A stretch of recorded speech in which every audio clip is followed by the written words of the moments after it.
Hello दोस्तों, आपका स्वागत है स्टडी विद आईएएस चैनल में।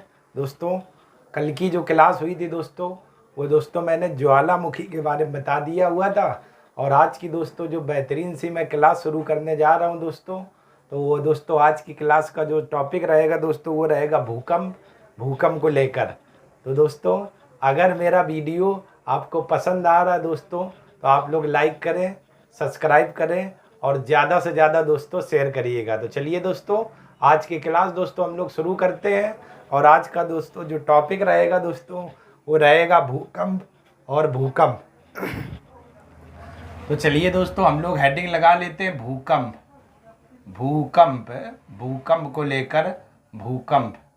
ठीक है ना दोस्तों, यानी भूकंप, ये हम लोग हेडिंग लगा लेते हैं। तो सबसे पहली दोस्तों हम लोग बात क्या करते हैं कि भूकंप कहते किसे हैं। ठीक दोस्तों, तो साधारण शब्दों में दोस्तों अगर बात की जाए तो भूकंप का अर्थ दोस्तों जो होता है वो दोस्तों भूमि का कांपना अर्थात पृथ्वी का हिलना होता है।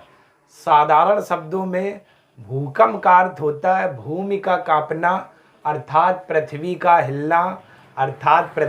हिलना ठीक, जैसे दोस्तों कैसी तरंगें ये होती हैं, जैसे अगर आप जैसे तालाब में किसी पत्थर को दोस्तों अगर आप फेंकते हैं शांत जल में तो आप जल के सभी दिशाओं में दोस्तों ऐसे देखते होंगे तरंग इस तरीके से क्या जाती होती हैं। इन्हीं को दोस्तों हम लोग क्या बोलते हैं, भूकंपी तरंगें कहते हैं, भूकंपी कहते हैं, यानी भूकंप कहते हैं। इस तरीके से दोस्तों क्या अपने यहाँ भूकंप आता है। जैसे शांत जल हो दोस्तों तालाब में और आप पत्थर फेंकिए तो चारों दिशाओं में दोस्तों क्या तरंगे भागती हैं, जिसे हम लोग क्या कहते हैं, भूकंप कहते हैं। ठीक दोस्तों, तो यहाँ पर दोस्तों हम लोग बात कर लेते हैं भूकंप। तो दोस्तों यहाँ पर लिखते हैं साधारण शब्दों में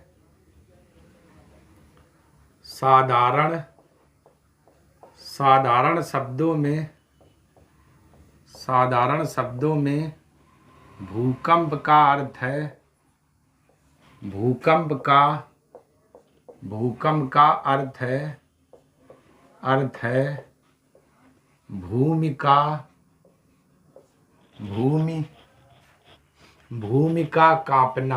भूमि का कांपना अर्थात पृथ्वी का हिलना है,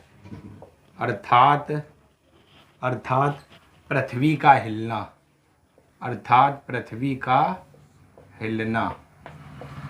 ये दोस्तों आपका क्या है, अर्थ है, पृथ्वी का हिलना और भूमि का कांपना भूकंप का साधारण सा अर्थ है दोस्तों। ठीक है ना, भूकंप का मतलब क्या हुआ, तरंगे दोस्तों आपकी निकलती हैं। ठीक, जैसे शांत जल में आप पत्थर फेंकिए दोस्तों तो सभी दिशाओं में आपको तरंगे क्या नजर आएंगी। ठीक है दोस्तों, तो ये दोस्तों है, यानी साधारण शब्दों में भूकंप का अर्थ है भूमि का कांपना अर्थात पृथ्वी का हिलना। ठीक है ना, होम्स के अनुसार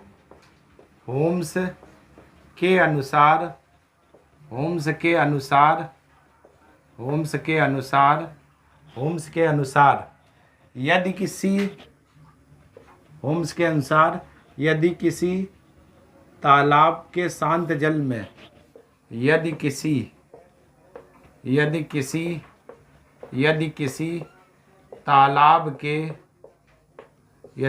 तालाब के शांत जल में एक पत्थर फेंका जाए,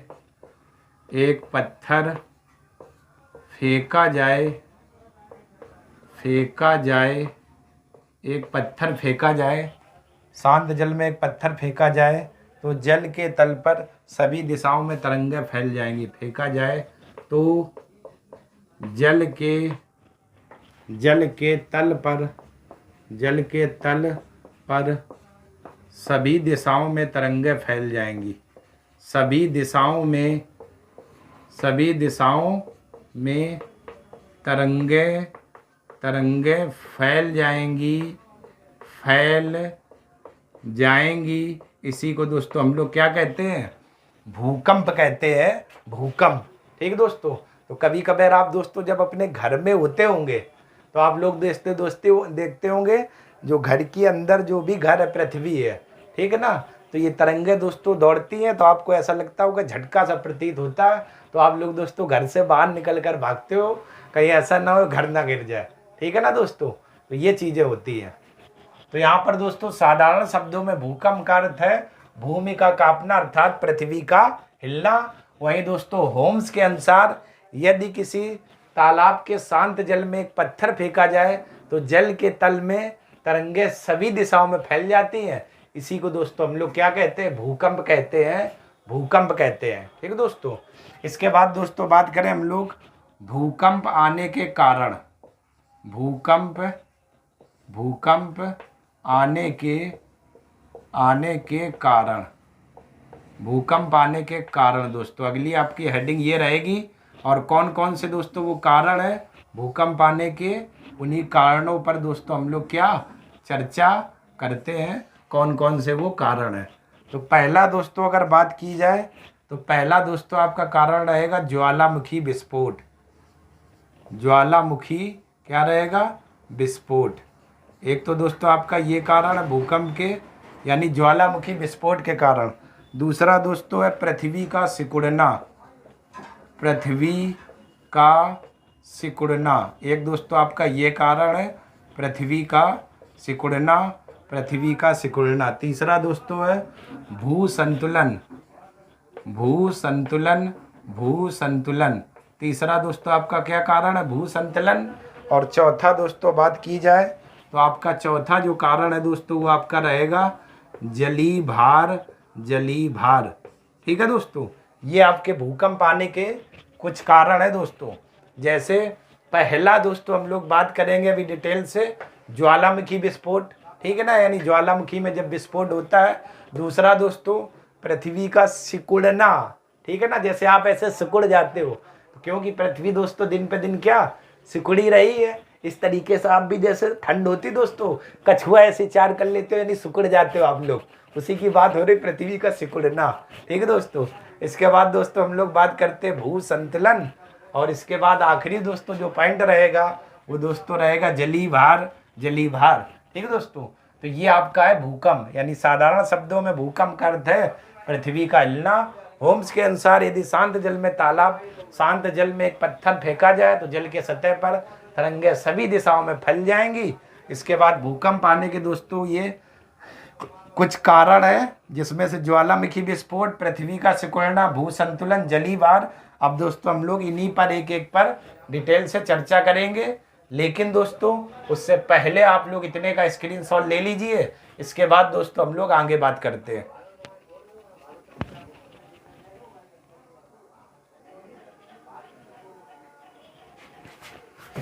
चलिए दोस्तों अब हम लोग जिनमें से पहला दोस्तों जो भूकंप आने का कारण है वो दोस्तों देखते हैं ज्वालामुखी विस्फोट।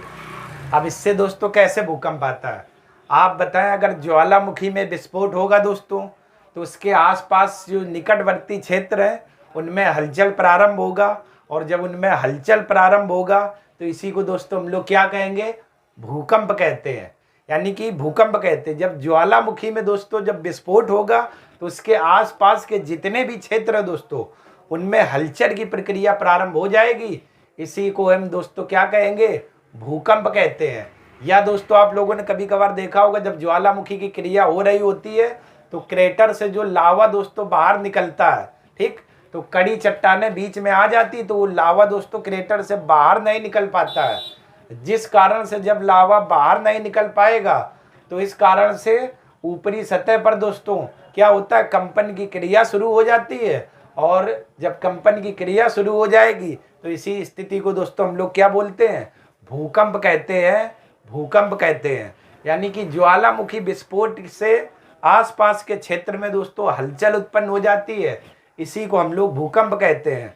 वहीं दोस्तों जब ज्वालामुखी की क्रिया होती है तो क्रेटर से लावा बाहर नहीं निकल पाता, क्यों, क्योंकि कड़ी दोस्तों यानी कठोर जो चट्टानें होती है उसके अवरोध के कारण लावा बाहर नहीं निकल पाता। इस कारण से ऊपरी क्षेत्र में दोस्तों हलचल की क्रिया प्रारंभ हो जाती है। इस क्रिया को ही दोस्तों हम लोग क्या कहते हैं, भूकंप कहते हैं, भूकंप कहते हैं। तो एक दोस्तों ये भी आपका कारण है ज्वालामुखी विस्फोट। तो यहाँ पर दोस्तों अब हम लोग इसी लैंग्वेज को लिखते हैं, जब ज्वालामुखी में विस्फोट होता है, जब जब ज्वालामुखी में जब ज्वालामुखी में जब ज्वालामुखी में विस्फोट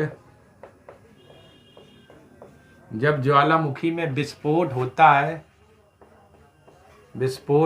है जब ज्वालामुखी में विस्फोट होता है तो उनके निकटवर्ती क्षेत्रों में हलचल की प्रक्रिया ठीक है दोस्तों, निकटवर्ती क्षेत्रों में हलचल होती है जिसे भूकंप कहते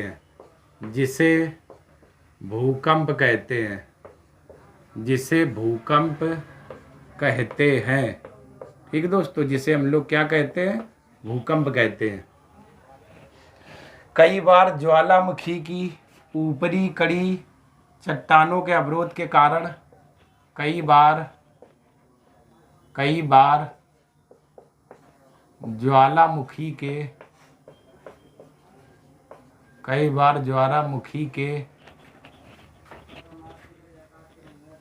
ज्वालामुखी के ऊपरी हिस्से में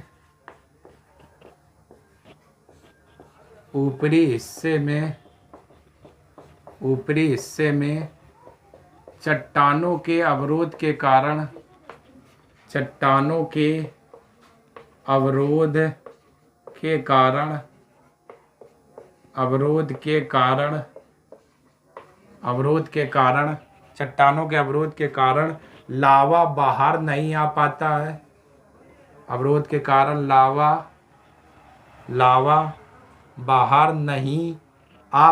लावा बाहर नहीं आ पाता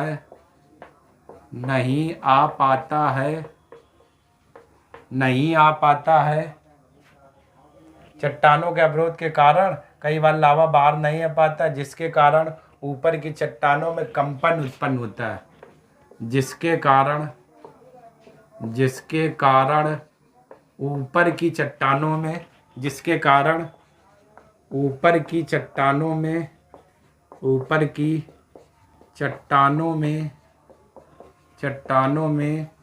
कंपन उत्पन्न होता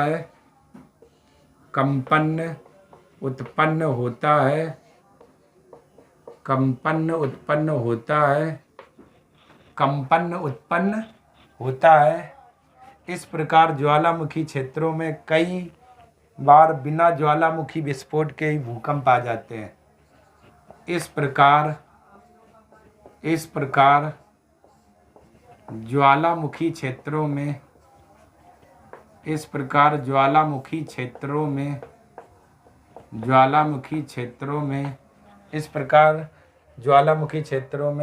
कई बार बिना ज्वालामुखी विस्फोट के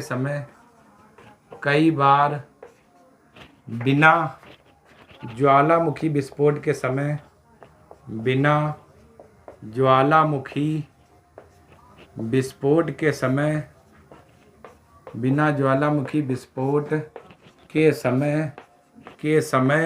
भूकंप आ जाते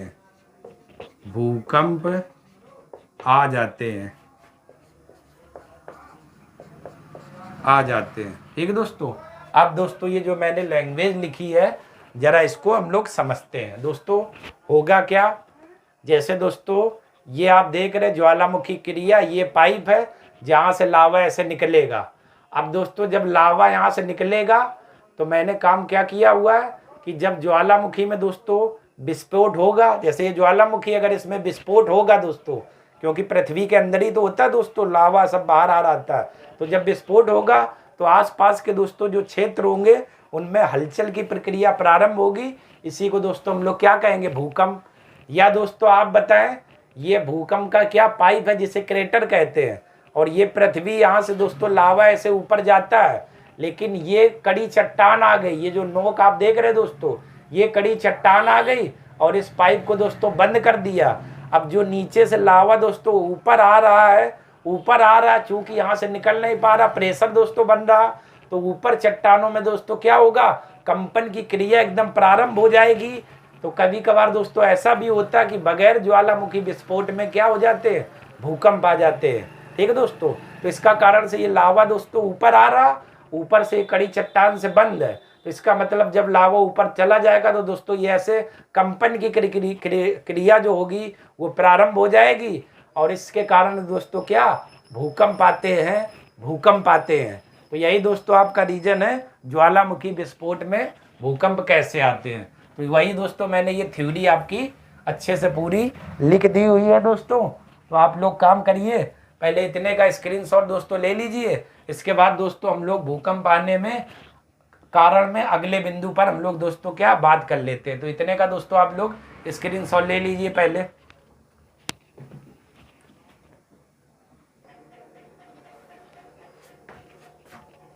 चलिए दोस्तों, अब हम लोग भूकंप आने पर दूसरे कारण को देखते हैं। दूसरा आपका कारण क्या था, पृथ्वी का सिकुड़ना। दोस्तों जरा ध्यान से समझिएगा, आप बताएं जब से पृथ्वी का दोस्तों जन्म हुआ है, ठीक है ना, पृथ्वी का जन्म हुआ, तब से पृथ्वी अभी तक क्या सिकुड़ ही रही, बराबर धीरे धीरे ऐसे सिकुड़ ही रही है। तो ऐसे सिकुड़ने से दोस्तों होता क्या है, उसकी जो ऊपर की चट्टानें होती हैं, उन चट्टानों में दोस्तों अव्यवस्था उत्पन्न हो जाती है। ठीक, और जब अव्यवस्था उत्पन्न हो जाएगी तो दोस्तों कंपन की स्थिति पैदा हो जाएगी, और जब कंपन की स्थिति पैदा हो जाएगी तो इसी को दोस्तों हम लोग क्या बोलते हैं, भूकंप कहते हैं, भूकंप कहते हैं। यानी पृथ्वी का जब से जन्म हुआ है तब से पृथ्वी धीरे धीरे ऐसे सिकुड़ रही है, जिस कारण से इसकी चट्टानों में अव्यवस्था उत्पन्न हो जाती है। यानी जो व्यवस्था थी वो नहीं, अव्यवस्था उत्पन्न हो जाती है, जिस कारण से कंपन शुरू हो जाते हैं, और इसी चीज को दोस्तों हम लोग क्या कहते हैं, भूकंप कहते हैं, भूकंप कहते हैं। ठीक दोस्तों, इसी चीज को लिखते हैं दोस्तों, पृथ्वी का सिकुड़ना मतलब पृथ्वी अपने जन्म से लेकर पृथ्वी अपने जन्म से लेकर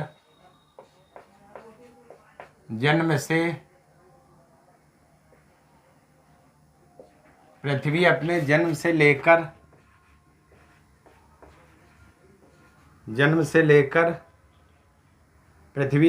से लेकर अब तक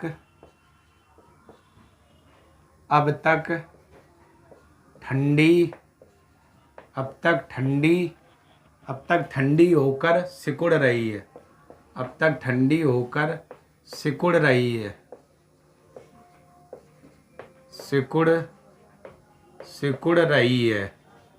सिकुड़ रही है।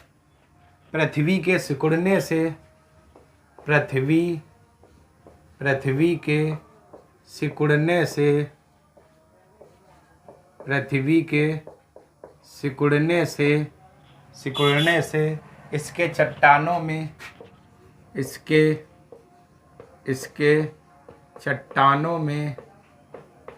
इसके चट्टानों में अव्यवस्था उत्पन्न हो जाती है, अव्यवस्था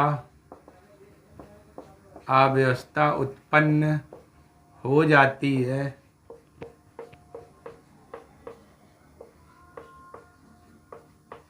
अव्यवस्था उत्पन्न हो जाती है, जिससे कंपन पैदा होता है, जिससे कंपन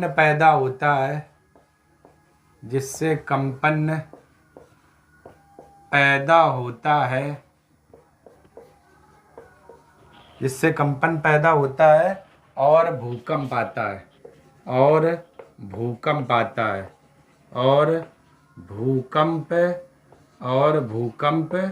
आता है। ठीक दोस्तों, एक है ना भूकंप आने का कारण ये भी हो सकता है, यानी पृथ्वी अपने जन्म से लेकर अब तक ठंडी होकर सिकुड़ ही रही है, यही वर्डिंग लिखी हुई, ठंडी होकर सिकुड़ रही है। पृथ्वी के सिकुड़ने से इसके चट्टानों में अव्यवस्था उत्पन्न हो जाती है, जिस कारण से दोस्तों क्या कंपन आ जाते हैं और भूकंप आने की स्थिति बन जाती है। ठीक, तो एक दोस्तों आपका ये भी रीजन हो सकता है पृथ्वी का सिकुड़ना, और पृथ्वी के सिकुड़ने से ही दोस्तों क्या भूकंप आते हैं। ठीक दोस्तों, तो चलिए दोस्तों, आप लोग इतने का स्क्रीनशॉट लें। इसके बाद तीसरे कारण की दोस्तों हम लोग बात करते हैं।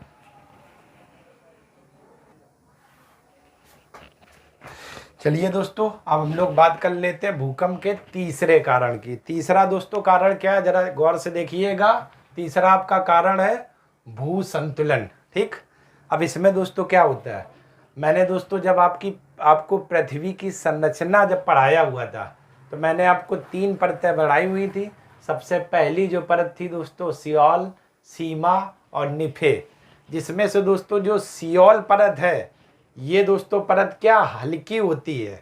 और ये परत जब हल्की होती है तो ये परत दोस्तों निचली परत सीमा के ऊपर क्या तैर रही होती है, ऐसे करके ऊपर ऐसे तैर रही होती है। जिस कारण से दोस्तों, जिस कारण से जरा देखिएगा, पृथ्वी का ऊपरी परत सियोल हल्की है, जो निचली भारी परत सीमा पर तैर रही है। ऊपरी परत पर स्थित हल्की चट्टानों ने ऊपर नीचे होकर संतुलन की व्यवस्था बना ली है।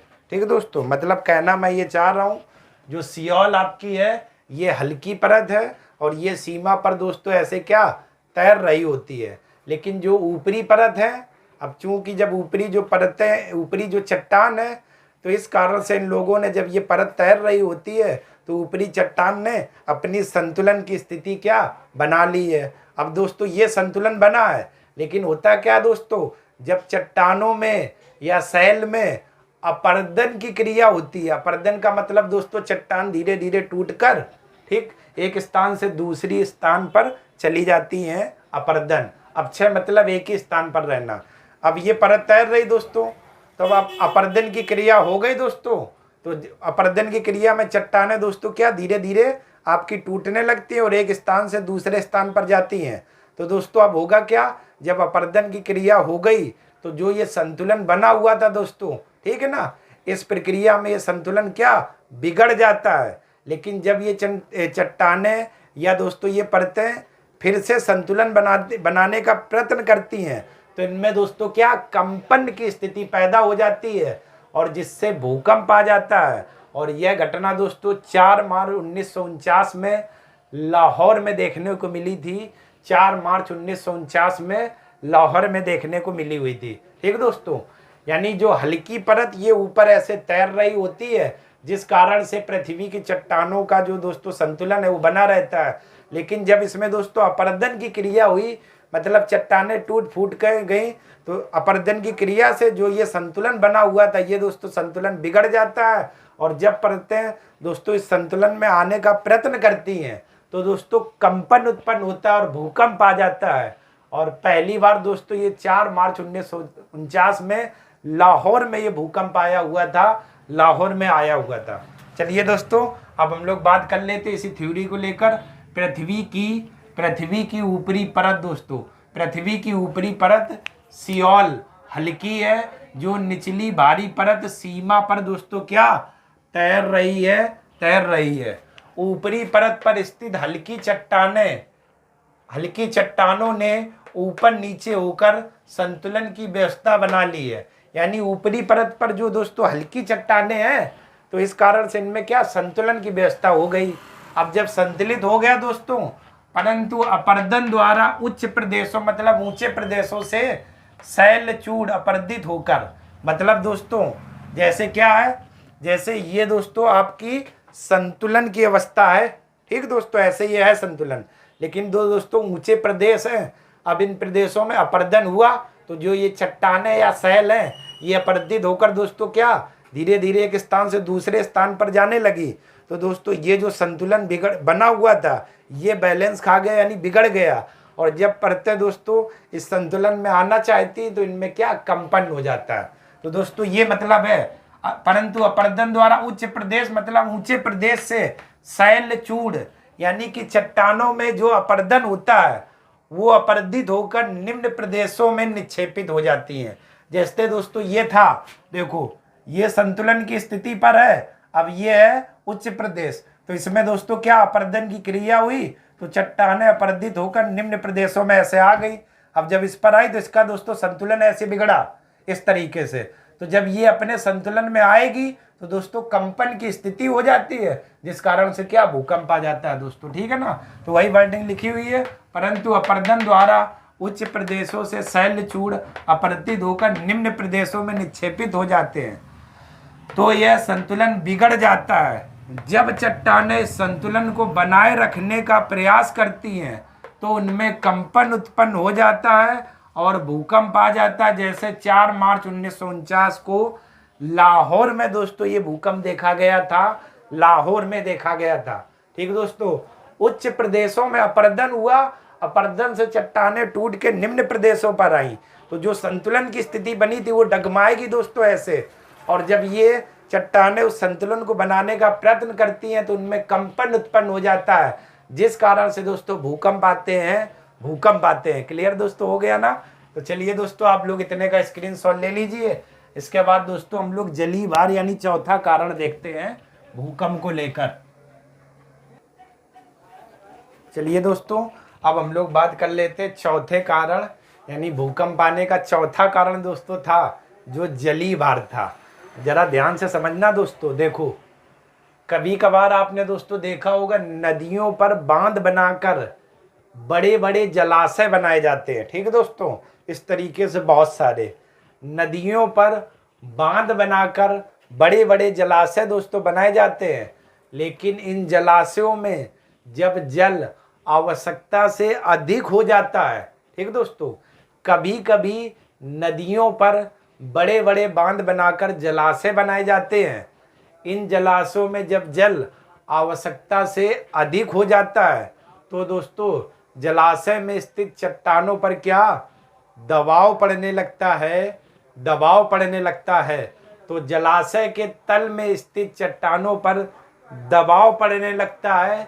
इस कारण से दोस्तों चट्टानों का जो संतुलन होता है वो बिगड़ जाता है, और अचानक से जब ये बिगड़ जाता है दोस्तों संतुलन, और दोस्तों क्या कंपन की स्थिति पैदा हो जाती है। और जब दोस्तों यही कंपन अचानक से पैदा होता है तो भूकंप आ जाता है। और इस तरीके का भूकंप दोस्तों कोयना बांध पर 11 दिसंबर 1967 में देखने को मिला था। 11 दिसंबर 1967 में देखने को मिला था दोस्तों। जब नदियों पर आप बहुत बड़े बड़े जलाशय दोस्तों बनाओगे और उसमें जल दोस्तों आवश्यकता से अधिक होगा, तो जलाशय में स्थित दोस्तों जो ऊपरी चट्टान, निचली जो तल में स्थित चट्टानें हैं, इन पर दबाव पड़ने लगता है। और दबाव पड़ने से दोस्तों इन चट्टानों का क्या संतुलन बिगड़ जाता है, और दोस्तों क्या कंपन की स्थिति पैदा होती है, जिससे भूकंप आता है।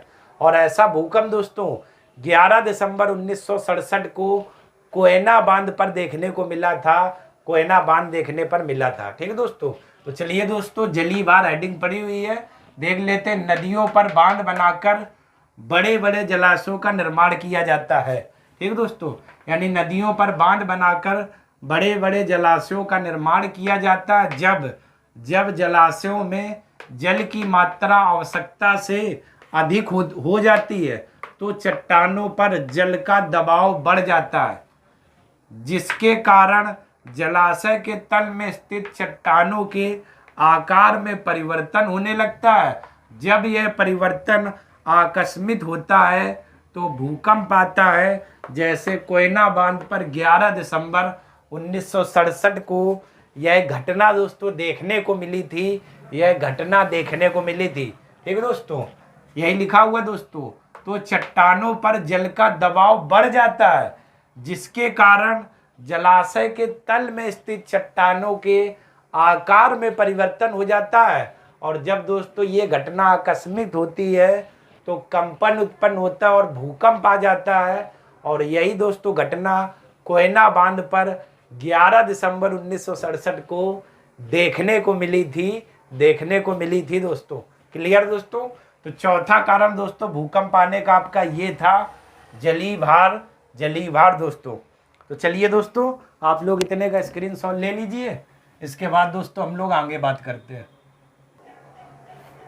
चलिए दोस्तों अब हम लोग देख लेते हैं कैसे भूकंप आता है। तो दोस्तों ये फिगर देखिए, जहाँ से दोस्तों भूकंप की तरंगें उत्पन्न होती है या जहाँ से भूकंप उत्पन्न होता है दोस्तों, उसे हम लोग भूकंप मूल या फोकस कहते हैं। और सबसे पहले पृथ्वी पर दोस्तों ये जहाँ पर महसूस होती है ये तरंगे दोस्तों जरा देखिएगा, जहाँ पर महसूस होता है पृथ्वी पर सबसे पहले उस बिंदु को दोस्तों हम लोग क्या बोलते हैं, अधिकेंद्र कहते हैं, अधिकेंद्र कहते हैं। ठीक, यानी कि वह बिंदु जहाँ पर दोस्तों सर्वप्रथम भूकंप उत्पन्न होता है उसे भूकंप मूल या फोकस कहते हैं। और वह बिंदु जहाँ पर सर्वप्रथम धरातल पर भूकंप महसूस किया जाता है उसे अधिकेंद्र कहते हैं, अधिकेंद्र कहते हैं। यानी धरातल पर दोस्तों भूकंप सर्वप्रथम जहाँ महसूस किया जाएगा उस बिंदु को दोस्तों हम लोग क्या बोलते हैं, अधिकेंद्र। और जहाँ से ये उत्पन्न होता है उसे भूकंप मूल या फोकस कहते हैं। तो दोस्तों हम लोग पहली हेडिंग लगाते हैं भूकंप मूल, भूकंप मूल। ठीक दोस्तों, भूकंप मूल, ये पहली हेडिंग दोस्तों हम लोग लगाते हैं। ठीक, यहाँ पर लिखते हैं वह बिंदु जहाँ पर, वह बिंदु जहाँ पर, वह बिंदु जहाँ पर सर्वप्रथम, जहाँ पर सर्वप्रथम भूकंप उत्पन्न होता है, जहाँ पर सर्वप्रथम भूकंप उत्पन्न होता है,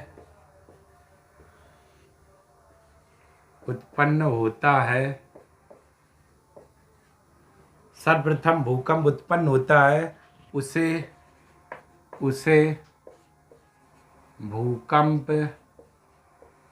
भूकंप मूल या फोकस कहते हैं, उसे भूकंप मूल या फोकस कहते हैं। ठीक है दोस्तों, इसके बाद दूसरा दोस्तों जो आपका बिंदु है जिसे दोस्तों हम लोगों ने नाम क्या दिया है, अधिकेंद्र, अधिकेंद्र।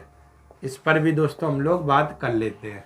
तो अधिकेंद्र क्या है दोस्तों, जहाँ पर सर्वप्रथम धरातल पर भूकंप महसूस किया जाता है, जहाँ पर सर्वप्रथम धरातल पर भूकंप महसूस किया जाता है, भूकंप महसूस किया जाता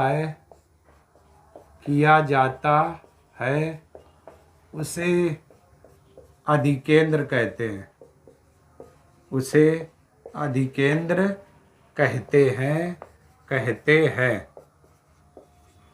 ठीक है दोस्तों, ये आपका है। यानी कि दोस्तों जरा देखिएगा, ठीक, भूकंप वह बिंदु जहाँ से दोस्तों भूकंपी तरंगे उत्पन्न होती हैं या जहाँ से दोस्तों भूकंप उत्पन्न किया होता है उसे हम लोग भूकंप मूल या फोकस कहते हैं। और पृथ्वी या धरातल पर सर्वप्रथम जहाँ पर ये दोस्तों महसूस होता है उस बिंदु को हम लोग क्या बोलते हैं, अधिकेंद्र कहते हैं, अधिकेंद्र कहते हैं। भूकंप मूल दोस्तों वह बिंदु जहाँ पर सर्वप्रथम भूकंप उत्पन्न होता है उसे भूकंप मूल या हम लोग क्या कहते हैं, फोकस कहते हैं, फोकस। अधिकेंद्र दोस्तों जहाँ पर सर्वप्रथम धरातल पर भूकंप महसूस किया जाता है उसे दोस्तों हम लोग अधिकेंद्र कहते हैं, अधिकेंद्र कहते हैं दोस्तों। ठीक है ना, उसे हम लोग क्या बोलते हैं, अधिकेंद्र कहते हैं, अधिकेंद्र कहते हैं। क्लियर दोस्तों ये दोनों पॉइंट, ये दोस्तों ध्यान रखिएगा। पीसीएस वाले दोस्तों यहाँ से सवाल बहुत पूछते हैं, वह बिंदु जहाँ पर सर्वप्रथम भूकंप उत्पन्न होता है उसे क्या कहते हैं, या जहाँ पर सर्वप्रथम महसूस किया जाता है उस बिंदु को क्या कहते हैं। ठीक दोस्तों, तो ये क्लियर हो गया दोस्तों। तो चलिए दोस्तों आप लोग इतने का स्क्रीनशॉट ले लीजिए। तो चलिए दोस्तों आप लोगों ने स्क्रीनशॉट ले लिया होगा। तो दोस्तों आज की क्लास दोस्तों मैं यहीं तक रखता हूं, और कल की क्लास में दोस्तों हम लोग बात करेंगे भूकंपी तरंगे PS और L ये क्या होती हैं, कौन सी सर्वाधिक विनाशकारी तरंगे होती हैं, पहले कौन सी हो जाती है, अनुप्रस्थ तरंगे कौन सी तरंगे, अनुदैर्घ्य कौन सी, इन्हीं सभी बिंदुओं पर चर्चा करेंगे दोस्तों।